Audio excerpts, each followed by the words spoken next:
ना हूँ सत्यकेतन महांती किंतु मैं कुनू ना बरगढ़ परिचित है। मुख्य उद्देश्य हूँ एक्चुअली यहाँ वर्ल्ड रिकॉर्ड होगा जाऊे रत्नपथर रे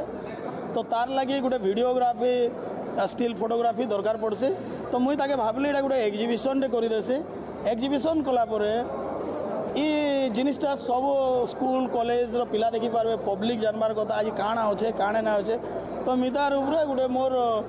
प्रदर्शनीटे कली रॉक्स एंड मिनरल्स रे आ गोटे दिनिया प्रोग्राम है स्कूल कॉलेज रू पिला माने आवे। मुई संग्रहर 13-14 वर्ष बयस मुझे संग्रह करुचे आज 33 वर्ष हो गला ये संग्रह के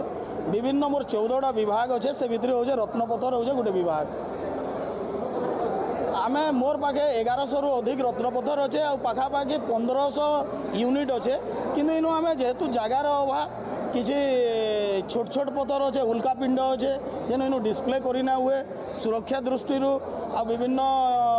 कारण तो से लगे आम 800 केते प्रकार ये डिस्प्ले कर लक्ष्य गोटे म्यूजियम मोर जन्म ही म्यूजियम है भावसी तो निश्चित रूप से आगामी दिन में म्यूजियम होगा।